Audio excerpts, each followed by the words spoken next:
Grand Rising, guys. So I wanted to come to you all this morning to talk about something that I know that we're all going through, but not a lot of people are speaking on. When it comes to coming back home to yourself, that is a journey within itself. Seriously. Why? Because we've picked up so much along the way. And it's not that it's good, it's not that it's bad, it's just that we've picked up so much stuff that probably necessarily wasn't for or from us, right?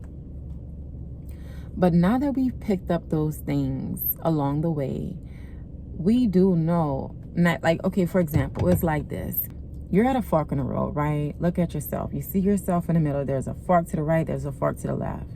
Now, you know within your heart that that road that has least resistance is going to be to the right. But you also know the road to the left is a part of your soul's growth and your soul's journey, and you just gotta go through it. You gotta walk it. Why? Because it's a calling, it's a pull on your spirit, right? And you know during this road there's going to be some trials, some tribulations, but you just know without a shadow of a doubt within you that you have to go through this, right? That's just how that pull felt for me when I knew I had to leave home for a little bit, right? And not necessarily leave, because home is always within us, but there is that deep sense of home within us to where it's our own universe and everything that we want and we love is in it, and we're not taking upon other people's crap, right? When you take that left in the road, right, you're at the fork and you take that left, think about Psalms 23, yea, do I walk through the valley of the shadow of death, you know what I'm saying? In that valley, the valley of the shadow of death, it is dark, guys. I can tell you because I've been there. It's dark.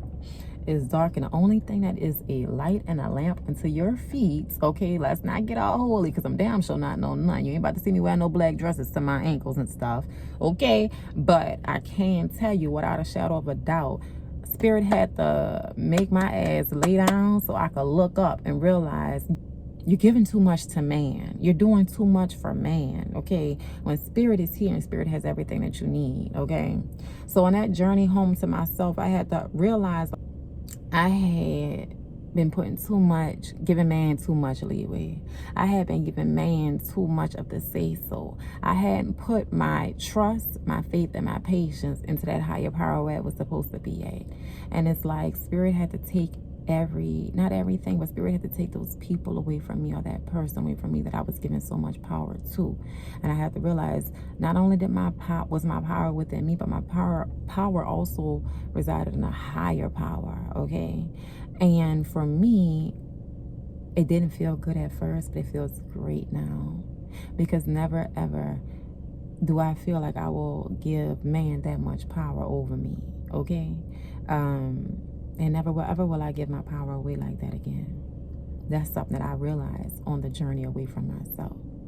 Now, as I'm traveling back home to myself, when I was in that valley, oh gosh, I told you guys, like, plain Jane today, but I don't care. So when I was in that valley, I told you guys that I went in that valley with a bunch of tools, knowledge, resources, and skills, right? Now, while I'm in that valley and I'm fighting, okay, because that's what I was doing, fighting for my life. I was fighting myself, parts of myself that didn't need to come back with me. I was battling energies that necessarily didn't need to be battled because it was already within me. I just had to see that reflection, right? And what I had to realize is a lot of those tools, knowledge, skills, and resources that I had were extremely and are still extremely useful. But some of those things I had to leave in that valley.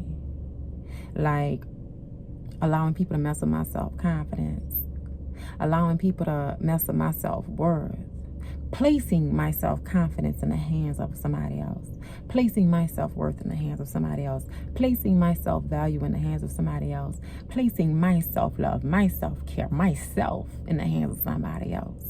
It was certain things that I had to realize, you got to leave right here and don't ever pick this back up again. And you won't, because you're going to leave it right here in this dark ass valley, okay?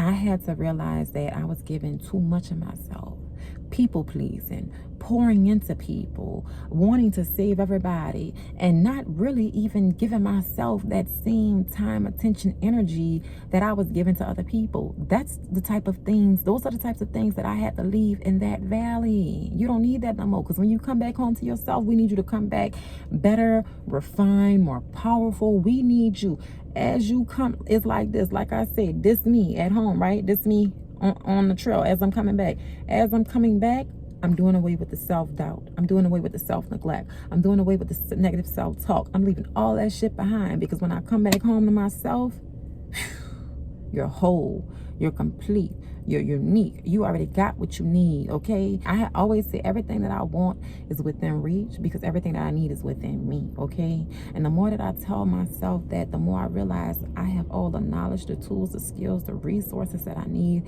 I just got to embody it and call it in.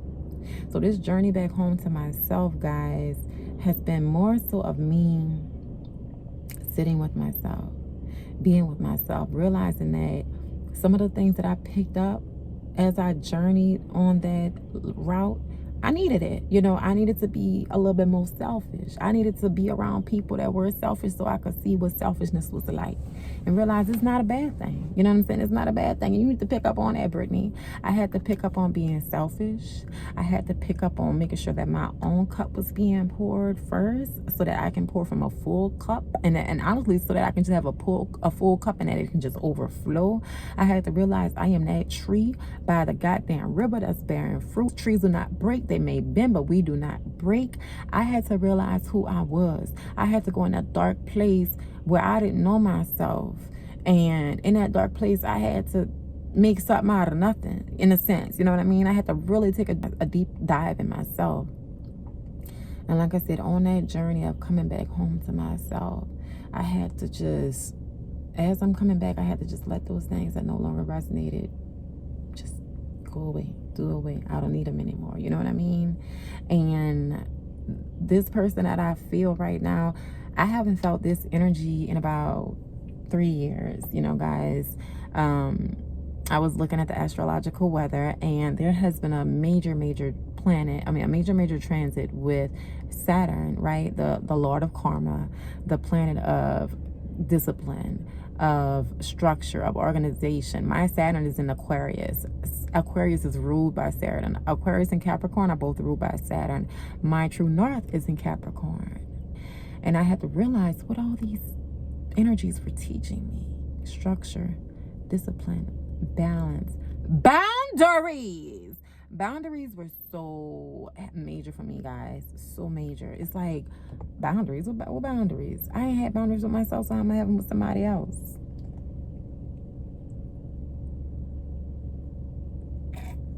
One thing that I do want to say and reiterate to you all,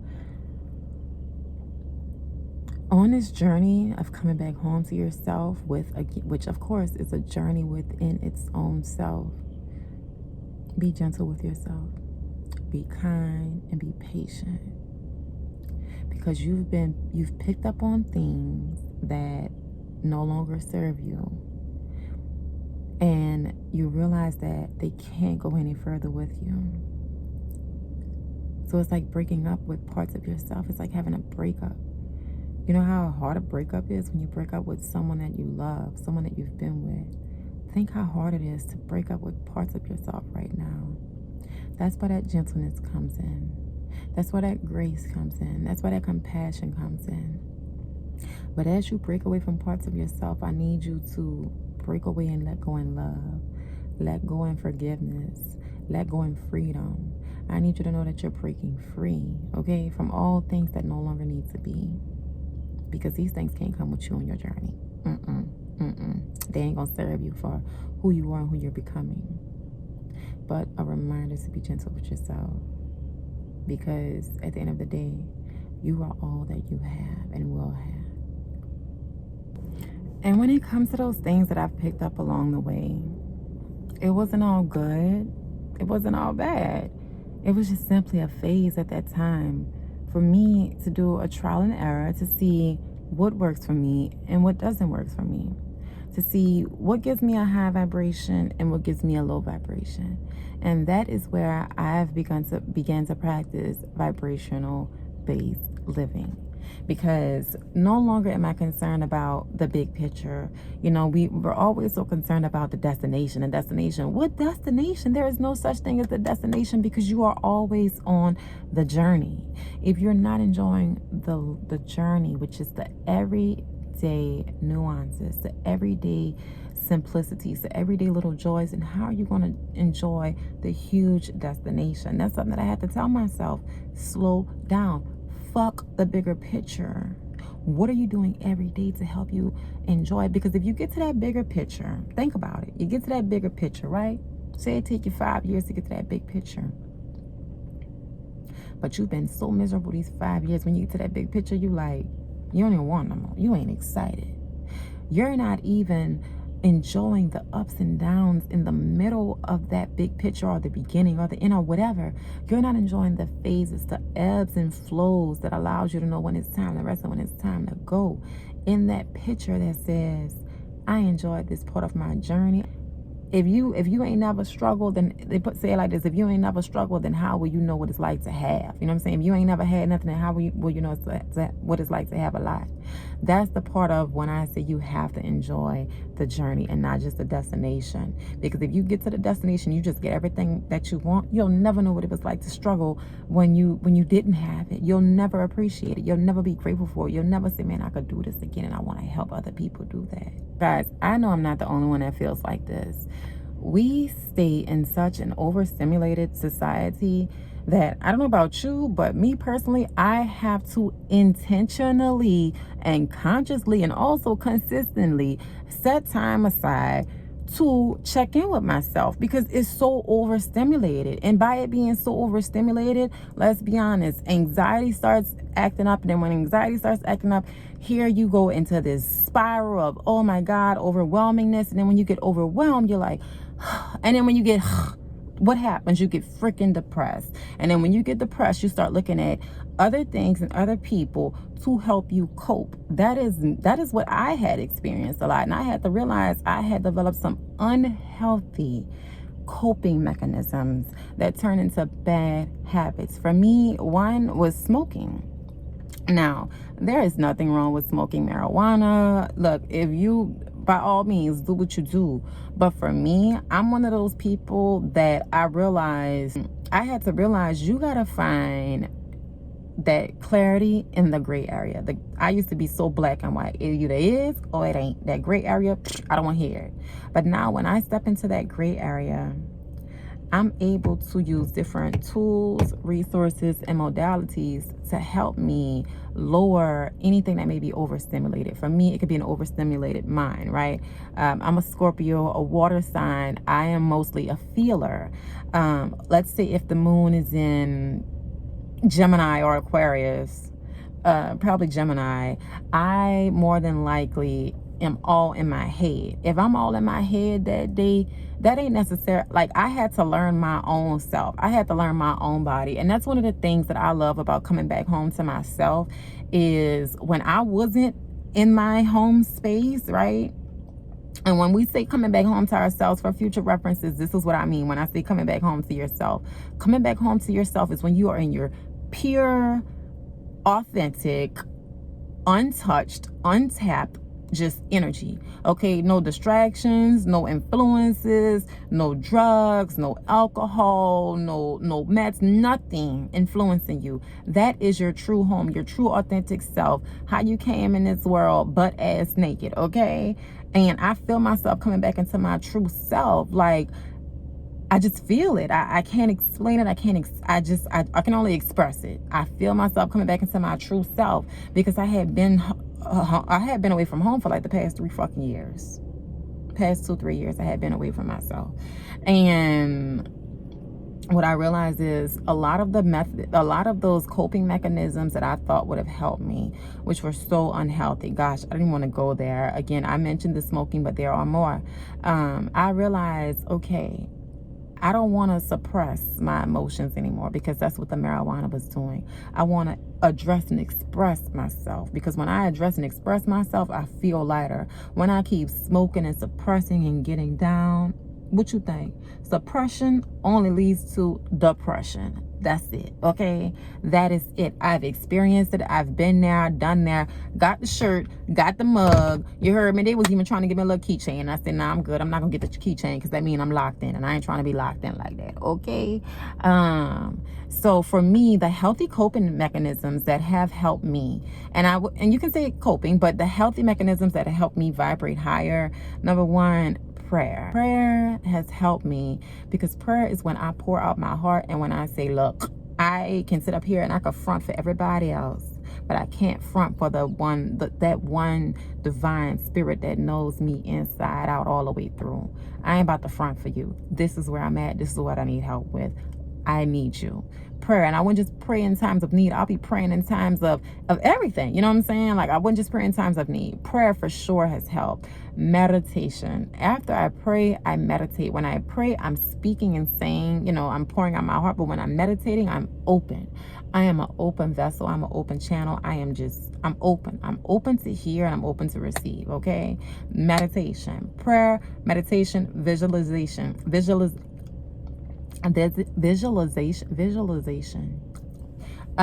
When I visualize my higher self, and I visualize what I want, and I visualize myself and what I'm doing in the future, that right there brings a bunch of emotions, and that right there is the feeling that you need in order to attract, right? It's all energy vibration. So the visualizations and the feelings and the ability to speak it, when I feel it, I see it, I'm speaking, I'm feeling it, and I'm speaking it. Okay, now we going through like the chakras at this point. We gonna get to that, but I use my chakras. That's another modality that I use. I use the chakras. Okay, the crown chakra to understand, the third chakra to see, the throat chakra to speak, the heart chakra to feel, the solar plexus to do, the sacral chakra to create, the root chakra to be rooted and grounded in everything I'm doing. And if you take that up, we'll get there. Okay, so I use the chakra system. Another healing method. I mainly focus on the mind, body, and spirit, and I focus on optimal health. I don't focus on just one thing. Physically, what are you doing? My stomach is growling right now. It's 8:40. I've been fasting since 4 a.m. I had me a cup of tea, some lemon balm, chamomile, and hyssop tea. Lemon balm to calm the nervous system down. Full moon, you already know full moons make your blood pressure go a little haywire. Chamomile to help just with that calm, you know, ease and flow. And hyssop, because hyssop is really good for purging. So when I say the tools that I use, that's the type of tools that I use, guys. Of course, my Palo Santo. I wish I had some. 1 second. Of course, another tool that I use is my Palo Santo. I love to light my Palo Santo, and this is just like an energy refresher. If I'm feeling down, light my Palo Santo, recite my mantra. That's how I consciously and consistently take ways out to pour into me, okay? Other tools and resources that I use, I love to listen to hertz, healing hertz. Depending on what chakra I'm using a healing hertz. And then I also do a chakra alignment. Okay, it's called soul elevation sessions. I'll be bringing that back, guys. That's gonna be we'll be going into that new cycle of soul elevation sessions. Okay, and guys, see, something I had to realize, you see, back in the G, nobody was talking about mental health, depression, anxiety, therapy. Where I come from, those used to be taboo subjects, and I'm gonna be honest with you, it's so sad that they still are. They still are. Those are subjects from where I come from. That's a little hush hush. Keep that under the rug. You know what I'm saying? Shh, don't tell nobody. F all that. They need help. You need to help them. Why are we keeping this under the rug, keeping us on the hush instead of getting somebody help? But one thing that I can say, in my community, if we know that that person is not functioning in their highest vibration or their optimal health, the community comes together and make sure that person's straight. There are resources for us, but I love the fact that we come together in the community and we know that that person may not be all the way mentally right, and we make sure they got a plate of food. We make sure they got shoes. We make sure they clean. That's the type of community that I love to see, that I don't even think that we give ourselves credit for. We got resources out here, guys. There are resources like therapy, sound healing, meditation, Reiki, energy healing, acupuncture, natural remedies, getting energy from the freaking sun. Okay? There are plant medicine, okay? There are natural remedies out there for us. But I love the fact, and I gotta give kudos to us. We don't give ourselves kudos in the community for this. We don't give ourselves kudos for saying, let's be honest, little JoJo down the street, or big JoJo down the street, got a mental health problem. And although his grandmother, who don't really believe in therapy and whatever, don't want to get him help, everybody around this community make sure JoJo straight. Everybody know that JoJo be having shoes on the wrong feet, and everybody check JoJo's shoes to make sure JoJo got on the right shoes. Everybody know JoJo be having a shirt turned inside out, upside down, but everybody come through and make sure JoJo right that day. That's what we don't give ourselves. That's what we don't give ourselves props and kudos for. So kudos to us that we do that. But we ain't got to do that because we have the resources, guys. We don't have to suffer anymore. There are freaking resources out there for us. And it's time we step up and use them because they're out there. The only way we're going to get better. That's the only way. Coming from somebody that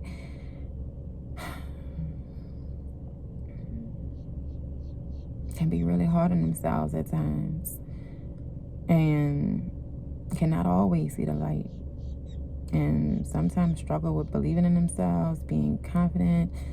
Sometimes struggle with the gifts that God has given them. Sometimes struggles with the, oh shit, I'm getting emotional. Sometimes struggles with being seen because I don't want to offend anybody, or because back in the G, my gifts weren't always rewarded. They weren't always praised. They weren't always accoladed. And now they are. And my inner child needs me to show the fuck up and show out, okay? So here's an example of what it's like with me being gentle with myself. I realized for the past 15 plus years that I have been a heavy weed smoker. And I realized that I had been using weed as a unhealthy coping mechanism, that when my nerves got bad or my anxiety started acting up, hit the blunt, two puffs, I don't give a fuck. You know what I'm saying? That was my motto, and that was not the way that I should have went about it, but I did, okay? And I'm here to help you because you don't need to do that, okay? Nothing is wrong with smoking marijuana, but anything done in abuse is overuse. Whew, excuse me, just got from doing yoga, guys. Yoga, that is a way that I naturally calm my nervous system, okay? Natural herbs, chamomile, lemon balm, ashwagandha, baby, that's my best friend. I love me some ashwagandha, kava kava, skullcap, all those herbs that are natural, that'll give you that same euphoric feeling, or, you know, quote unquote high that marijuana can give you, except these are non-addictive, non-habit forming, and they are natural from the earth, Mother Gaia. So those are ways that I've learned to naturally calm my nervous system and to be gentle with myself, because let's be honest, I'm not always a let me go do some herbal teas. Some days I am hey, I need me a blunt type girl, okay? And that's why I have to be gentle with myself. Even when I say those things internally, I say, Brittany, you don't necessarily need that, but it's a habit that I'm trying to break, that I've had over 15 years. And it's a habit that I don't want to have anymore. So for me, one of the ways that I'm pouring into myself is by changing my relationship with marijuana so that it's not a habit, so that I'm using it in the highest form that is meant to be used for, because marijuana is a healing plant. But again, I because of how I use it, I turn it into a habitual plant. And I can say that with no judgment now, because it never used to be like that for me. I used to be really, really hard on myself with that. And I used to really feel weak and feel like very codependent. And that codependency thing, baby, that's a whole another, we'll get into that with a whole another video. But those are the ways that I'm being gentle with myself and being honest with myself and saying, let's heal this. Because back in the G, when I had an issue, how I got started with marijuana, I was going through something with my parents' divorce, and I wanted a therapist. I remember my mom was like, we're going to just put your ass in a crazy house. I didn't want to be in a straitjacket. So I went to my cousin. You know, my cousin said, here, hit this. And you know what? Every time my nerves got bad, you know what I was doing? Here, let me go hit this. Let me go hit this. And then I'm suppressing all my freaking emotions down. And as I'm suppressing, I'm getting more and more depressed. And then when I stop smoking, here's all that suppression coming up like word vomit, and it's coming up in a very ugly and unhealthy way, because all I've been doing is pressing and suppressing and suppressing down instead of addressing and expressing. So those guys, take my example. That is how you can learn how to use things in a healthy way. I am forming new habits and stopping old habits, and I don't want to have any habits. I don't want to feel like anything has control over me, or I'm codependent, or fuck, I ain't smoke, so I ain't about to go over there because they about to make my nerves bad. I mean, even though that may be true. But I don't want to feel like that. You know, I don't ever want to feel like because I don't have something, I can't do this. And that used to be me. Whew, bitch. And guys, I'm going to be completely honest. If it were not for that journey away from home, then I would have not picked up on valuable skills, tools, resources, and life lessons that I needed to have, that I did not once possess. And again, if it was not for me going on that journey away from home, I might have never picked up on it. I might have never picked up on the fact that I needed to become more selfish, okay? I might have not picked up on the fact that I didn't possess the skill to have boundaries with myself and with others, because boundaries is how you keep the peace and the respect, okay? If it were not for the journey away from home, I would have not picked up on realizing that I had been selling myself short, and I had been settling for certain things within myself, okay? If it were not for that journey away from home, I would have not realized that I was so busy filling up so everybody else's cup this whole time. That's why I was always feeling so scattered in my energy, feeling depleted, because I just got myself scattered everywhere, and I'm thinned out. You know, I done wore myself out. I forgot what that's called, but I'm scattered around, okay? If it were not for the journey back home, I would have not picked up realizing that I needed to have self-control in certain things. I would have not realized that I needed to have patience. I would have not realized that I needed to get deeper in my prayer life. I would have not realized that I need more time to meditate. I would have not realized that instead of so much physically doing, you need to vibrationally step into that. You need to enter that vibrational vortex so that you can just embody it, walk it like you talk it, think it, feel it, see it, be it, speak it, smell it, hear it, all that, enthrall the six senses. You heard me? Not the five, the six senses. If it were not for that journey away from home, then I wouldn't pick up on things that can help empower me, different tools. If it were not for the journey away from home, then I would have still been feeling like, why am I here? What's my purpose? But that journey away from home let me know that, number one, divine timing is so real. Divine timing plus divine energy equals divinity. That's when you get that divinity within your life, when you're working with divine timing and you in your divine energy, okay? And that journey away from home would have not let me know that I wasn't in my divine energy, okay? And I would have never been able to pick up on things, tools, resources, modalities that let me know that this is how you stay in your divine. I would have never learned those things that let me know what it's like to be in my divine energy. So I need you guys to go download my guide that's going to help you on optimal health. It's totally free, okay? Go download that guide and come back home to yourself. It's going to help you check in. I know this helped because it helped me, okay? Because I had to go back and edit this shit. I know y'all see a different setting. Enjoy. And as always, okay to come back home to yourself. Never leave that.